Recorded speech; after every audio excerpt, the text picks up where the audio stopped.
Vamos lá para a frase do Galo aqui. A gente tinha preparado uma frase também para analisar especialmente o lado do Atlético, né? A gente falou um pouquinho da dinâmica do jogo, de como o Atlético conseguiu, especialmente no segundo tempo, ter algumas boas oportunidades, mas a nossa linha ela vai projetar muito do que vai ser a temporada pela frente, porque o Atlético já foi eliminado da Copa Sul-Americana e da Copa do Brasil.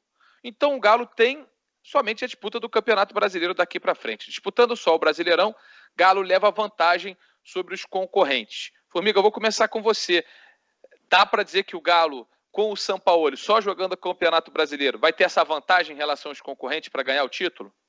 Cara, eu acho que não, assim, não sei se isso é uma vantagem. Eu já vi times, o Corinthians, ter só o campeonato para disputar e dar certo e dar errado. Não acho que o fato, por exemplo, do Sampaoli ter um trabalho novo, quanto mais jogar, melhor, para poder a engrenagem andar mais e ter outros tipos de termômetro para medir. Então acho que era melhor jogar mais, ter mais estímulo. Não sei se isso vai dar uma vantagem contra os principais adversários, por exemplo, Palmeiras, Flamengo, Inter e Grêmio, vai. Eu acho que isso não é vantagem. Nesse ponto, nesse contexto específico de um Sampaoli que acho que quanto mais jogado para ele, melhor. Ô, Alê, a gente sabe que como você está elencando agora, o Flamengo tem muitas peças, então quando o calendário ficar espremido, mais espremido do que vai ser agora, com outras competições, o Flamengo vai ter peças suficientes para rodar e para ter alguma folga física para os jogadores. O Galo talvez tenha um elenco mais enxuto. E aí o campeonato, só ter o Brasileirão para disputar no time nas mãos do Sampaoli, vou contar, hein? Como é que você analisa a frase? Eu não acho que o Flamengo não seja favorito por causa disso. Acho que o Flamengo é o favorito, tá? Mas eu vou dar uma de Bruno Formiga e vou falar que eu discordo. Como é que ele fala? Sei lá, alguma coisa. Um absurdo, ele fala que é um absurdo. Um absurdo. Porque além do desgaste, né, de você ter menos tempo para treinar e para se recuperar, e aeroporto, hotel, aeroporto, hotel, que o principal candidato do Galo vai ter, que é o Flamengo, né? Quando você tem um bom treinador, você não só tem condição de melhorar o seu time, como você tem uma condição que no futebol brasileiro é muito rara, de trabalhar para o próximo jogo, não é isso? Então vamos supor que o Flamengo tem uma viagem longa para Libertadores, ou tem um jogo da Copa do Brasil na quarta-feira, e enfrenta um adversário importante no sábado ou no domingo. Ele vai voltar a pensar nele primeiro na sexta-feira, né? Porque ele volta de viagem, não sei o quê, começa a se recuperar, talvez faça algum tipo de manutenção tática, ou técnica, ou física, mas no adversário mesmo já é mais difícil. Então, acho que se você tem um bom treinador, você tem uma boa estrutura, como acontece com o Atlético, você tem uma vantagem. Eu acho que você tem uma vantagem. Você recupera melhor, você trabalha melhor o seu time e trabalha o seu time para o adversário.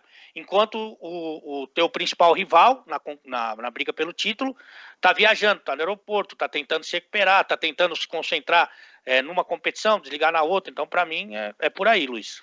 E tem uma coisa, né, Ale? Assim, eu acho que a gente está vendo só a pontinha do iceberg no que vai ser esse trabalho do Sampaoli. Está começando agora. Está começando agora o campeonato, e se o principal adversário vai ser o Flamengo, você já começa tirando 3 pontos do grande concorrente, uma vitória gigante fora de casa, com o seu trabalho também engatinhando. Eu acho que essa é a grande notícia para o torcedor atleticano. O trabalho está engatinhando. E você, né, Mauro, já dá um primeiro passo que, você tira 3 pontos do grande adversário, do principal concorrente, e com um horizonte que eu acho que é muito promissor. Ontem, cara, você começa com o Keno no banco, né? Aquela coisa de, você pensa, esse é o Sampaoli. Vai ser isso. No Santos ele fez muito disso no ano passado também. O trabalho do cara a tela ainda, não vou dizer que a tela está em branco, mas assim, só deu os primeiros traços. E assim, é fundamental, ainda mais num calendário maluco que vai ser até a disputa, até a decisão do Campeonato Brasileiro em fevereiro, né, por conta de motivos óbvios, pesa. E pesa também pelo elenco ser mais enxuto em qualidade, em quantidade, em referência ao principal time, a equipe a ser vencida, e foi muito bem vencida pelo Galo ontem no Maracanã, que é o Flamengo. Vai pensar assim, mais ainda, só estar focado no brasileiro, claro que não era mesmo o ideal para o Galo, e para ninguém Mas nesse aspecto vai ser interessante. O Galo leva vantagem sobre os seus principais concorrentes, até enquanto durar, por exemplo, Libertadores, Copa do Brasil para os outros. Não tenha dúvida, vai ser jogo em cima de jogo. E também nisso o Flamengo é favorito, porque tem um elenco, repito, em qualidade e quantidade, tem uma base interessante que pode puxar. E esse foco, para mim, não tem a menor dúvida. Disputando só o Brasileirão, o Galo leva vantagem, sim, sobre os concorrentes. Claro, na disputa do Brasileiro. É inequívoco, e mais ainda por conta da pandemia e desse calendário enxuto, não, desse calendário espremido que a gente vai ter por motivos óbvios. E tem uma coisa do elenco, Luiz, que a gente sempre fala e reforça. É um elenco muito forte, mais forte do Brasil, para mim da América do Sul. Só que o time, vamos supor, um time alternativo, ou um time que normalmente não é titular do Flamengo, é muito forte, mas é menos forte. É menos forte do que o titular.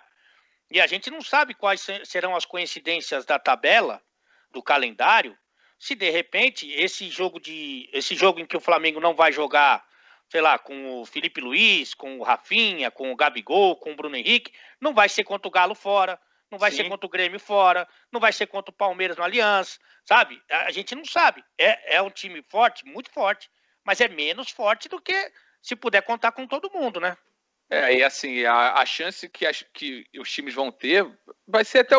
A gente imagina que em algum momento o Flamengo vai se encaixar, não que tenha desencaixado, mas vai se encaixar no modelo que pensa o Domenech Torrent, o novo técnico do time.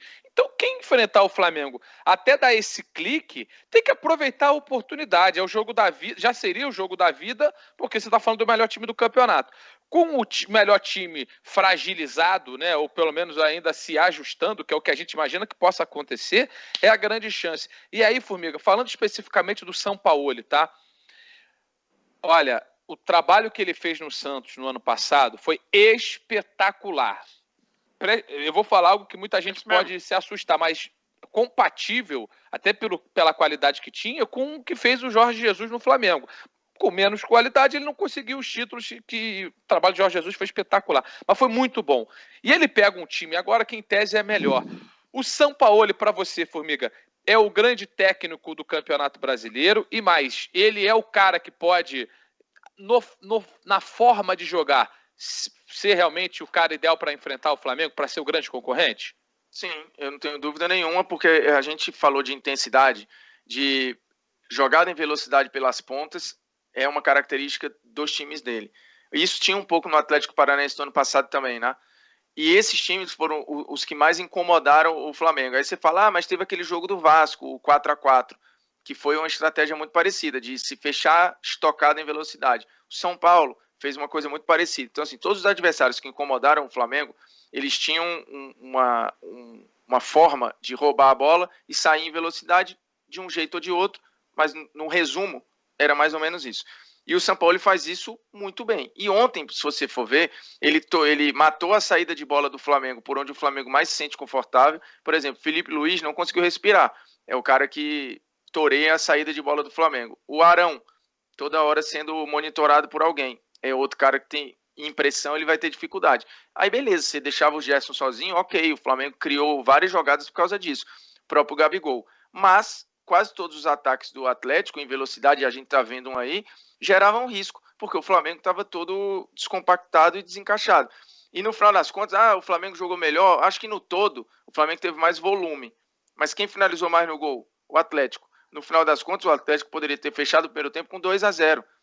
Mas aí tem o lance lá fortuito, da decisão errada do Bruno Henrique, faz parte. Mas também foi fortuito a chance que o Bruno Henrique teve, ela não foi construída, né? Tem uma saída atabalhoada do zagueiro. O gol do Galo é fortuito, né? Exato, o gol do Galo também é fortuito, mas ele é fortuito de uma jogada que é planejada, né?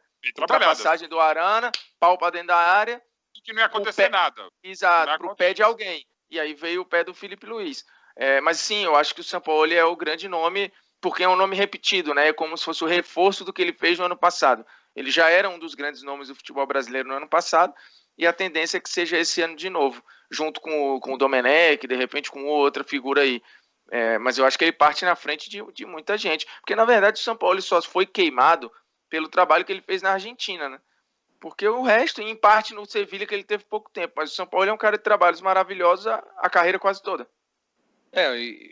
O que o pessoal fala e acho que o título, né, da biografia autorizada dele é exatamente isso, às vezes você demora para conquistar um título, como o Bielsa demorou e ficou tanto tempo sem ganhar até voltar a ganhar agora com o Leeds subir.